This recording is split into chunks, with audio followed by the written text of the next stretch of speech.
students, since your 10th ICC board examination schedule is out now, so it's high time to prepare for your curriculum perfectly. What we are going to do is, we have brought a series where we are going to discuss all the diagrams that is there in your biology book chapter wise. Okay, so let's start with kidney and then we are going to switch to other chapters as well. Come on, let's connect with the diagram.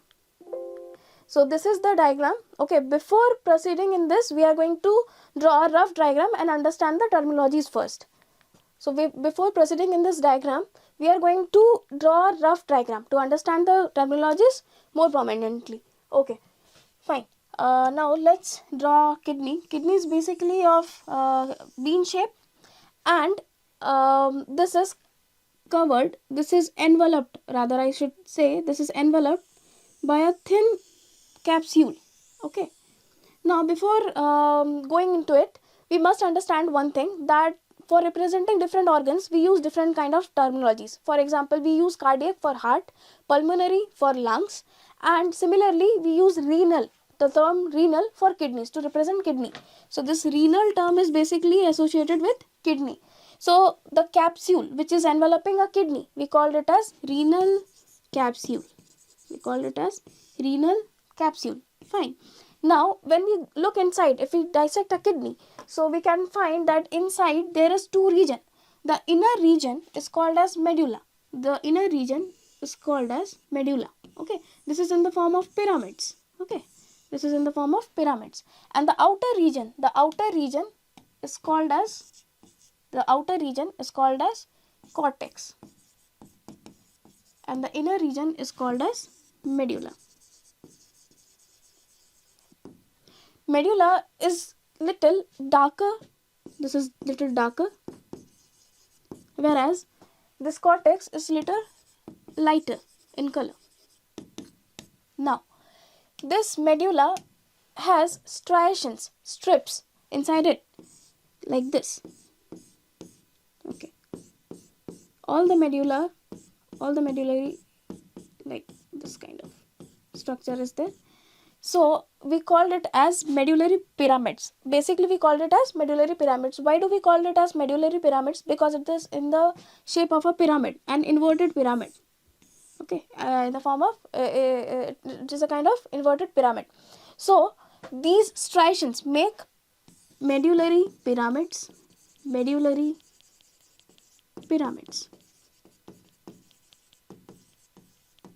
Okay, now if we see carefully, then some part of the cortex is getting embedded, that is in the getting inside the consecutive medullary pyramids. So the region which is getting inside, okay, the region of cortex which is getting inside the in between the medullary pyramids, this region is called as renal column.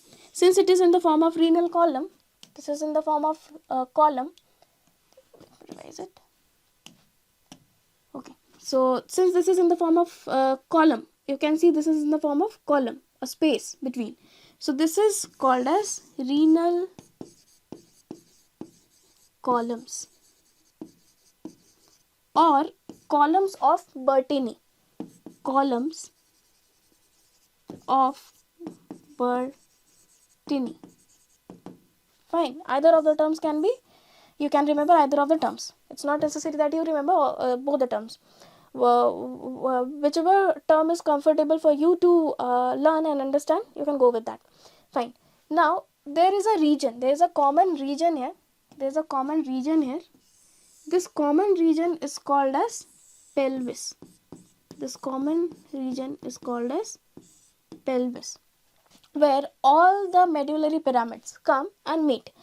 The apex part, that is apex. This apex term is related with tip or some kind of ending point.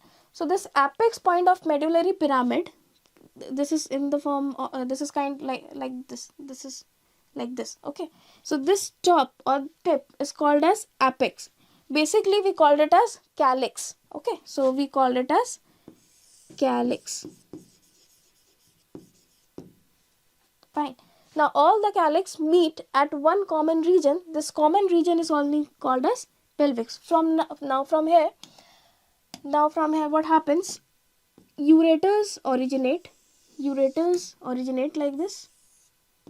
Ureters originate like this and carry the urine to the urinary bladder.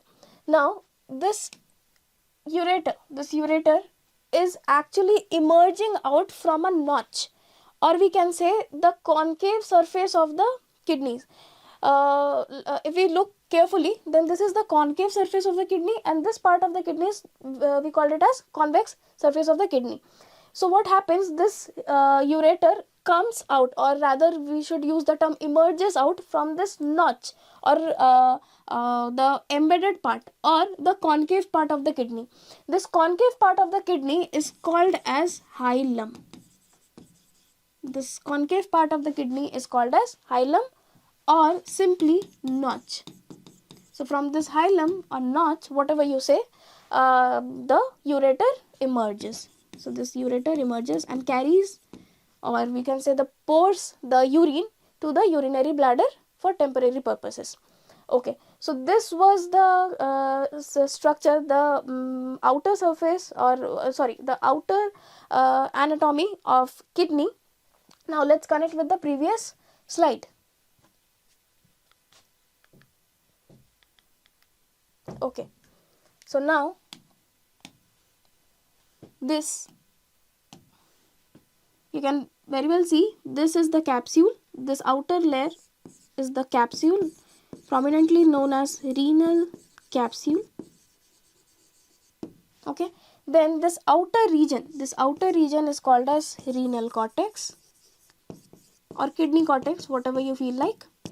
Then these kind of structures are called as renal medulla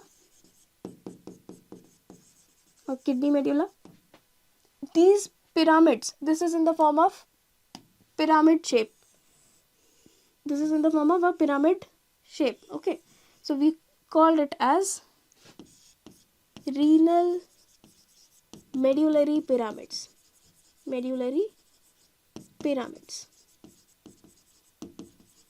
Now, these pyramids have an apex that is tip or top. This is the tip or top. Okay, this is tip or top. So this is known as calyx. The apex of medullary pyramid is called as calyx. Fine. Now, if you can see carefully, then all the calyx, all the medullary pyramid's apex are meeting at a point like this. It's meeting at a point. So this common region where all the medullary pyramids are meeting, this is called as pelvis. This fine region is called as pelvis. Now, from pelvis, you can easily see this. There is a notch. There's a concave surface prominently. It's not prominently seen here, but if you look at some other diagram where external surface of kidney, or you can search, then you can find the notch or the or the concave surface more prominently. So this concave surface, or what we say the embedded surface of the kidney is called as hilum, or we can also call it as notch.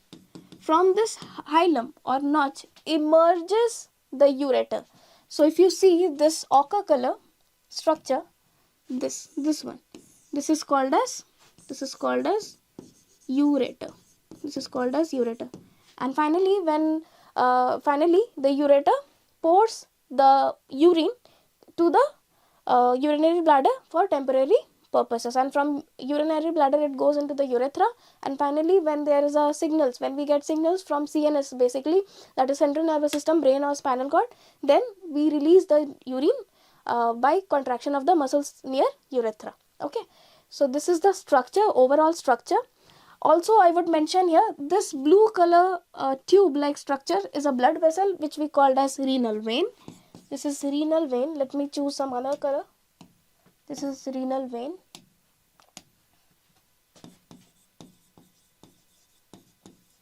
And this red color structure is called as renal artery. This is renal artery. Let's move on to the next diagram where we are going to analyze the kidney tubules. Okay, this. So what happens, since we know that every organ is made up of small cells, fine. So every organ, in fact, cells gets accumulated, or we can say aggregates of cells makes up a tissue. Then from tissue, an organ is formed. From organ system is formed, and finally an organism is created. So similarly, kidney is also made up of small cells, which we called as nephrons. Okay, so this is from kidney, or we can say unit for kidney, that is kidney cells. Kidney cells. It's nephron. Don't confuse with neuron. It's brain and spinal cord cells, that is nervous system's unit, but nephron is excretory system's unit. Unit, why we are using the term unit? Because unit means one. So life starts with one cell. So aggregates of this, all the nephrons makes up a kidney. So what happens here, if you can see the diagram here, what happens, that kidney is made up of small tubules. Okay, it is made up of small tubules, similar and small tubules. We called it as nephron. This is a diagram of a nephron. Okay, this is diagram of a nephron. Now, if you can see carefully, then there is a globular structure here. This is prominently depicted here. Let's connect first here, and then we are going to switch to that diagram as well. So what happens, this, as we have discussed in the previous diagram, that there is a renal artery and a renal vein. So the renal artery basically brings the blood from the heart to the kidneys to filter the content. But renal vein that goes back to the heart again. So this renal artery is bringing the blood that needs to be filtered, and renal vein is again emerging out and going back to the circulation process. So this structure, this globular structure, this ball-like structure, or we can say this cup-like structure, which is receiving the renal artery or receiving the blood, basically, this is called as Bowman's capsule. This is called as Bowman's capsule. Okay, and this cluster of capillaries, what happens, this renal artery gets divided into smaller capillaries. Okay, so this capillary, this what we say aggregate of capillary or collection of capillaries, this is called as glomerulus. Glomerulus. Okay, what happens, I'm repeating it again. The renal artery basically divides into fine capillaries, and this aggregate of capillaries is called as glomerulus, and the structure which is receiving the glomerulus is called as Bowman's capsule. Together they are known as Malpighian capsule. Malpighian capsule. For understanding it in a better way, I would like to mention here that whenever we use the term Malpighian, it is basically used for excretory purposes. Okay. Now, let's connect with this diagram. So this is the renal artery. This is the renal artery, which is bringing the blood to filter. Then this structure, let me change the color. This structure, the ball or the cup-like structure, is Bowman's capsule. It's Bowman's capsule. Okay, and this capillary, this collection of capillary is called as glomerulus. It's called as glomerulus. Now, further, all the contents, because excretion does not, filtration does not end here, then it follows a tube-like pathway. Okay, a fine tube-like pathway. This, basically this, I'm talking about this. This fine tube is called as PCT. This is called as PCT. What is the full form? This is proximal convoluted tubules. Let's understand the term. Okay, PCT, proximal means which is nearer to Bowman's capsule. Okay, which is nearer to Bowman's capsule. Convoluted, why do we use the term convoluted? Because it is in the form of coiled. Okay, it is highly extensively coiled. And since it is a tube-like structure, fine tube-like structure, so we called it as tubules. So this is proximal convoluted tubule. Next, what comes is Henel's loop. This is Henel's loop. Now, this Henel's loop, if you see it carefully, then it has an ascending arm. This is having an ascending arm and also a descending. Sorry, this is ascending, and this is the descending arm. So this is descending arm, and this is ascending arm of Henel's loop. Now Henel's loop will follow another tubule. This tubule is called as DCT. Okay, so this is actually distal convoluted tubule.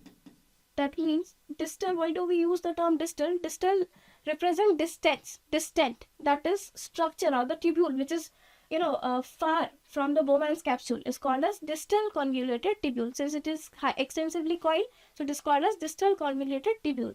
Now finally, when urine goes through all the parts of the nephron, and finally when it's 99% of the blood is filtered, 99% of the content is filtered, then finally it gets into the collecting duct. This gets into the collecting duct and then finally joins the ureter, and then the urine is poured into the urinary bladder.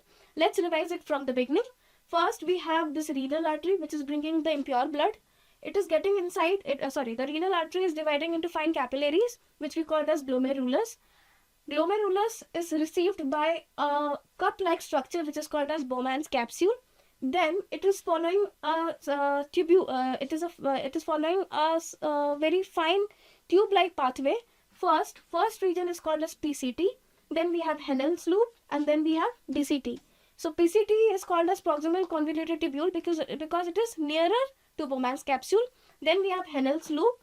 Henel's loop, actually what happens, Henel's loop actually gets embedded inside medulla. And this Henel's loop has two arms, that is descending and ascending arm. Then it follows another tubule pathway, that is DCT. And finally when the content is finally filtered, that is 99% filtered, then it gets poured into the collecting duct. Then each nephron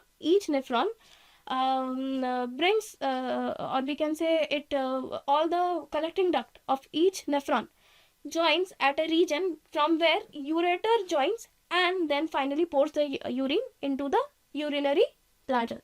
Okay, so this is the whole process. Fine. So this was the diagram anatomy for kidney and its tubules. In the next lecture or in the next video, basically, we are going to deal with another diagram. So all the best for your examination.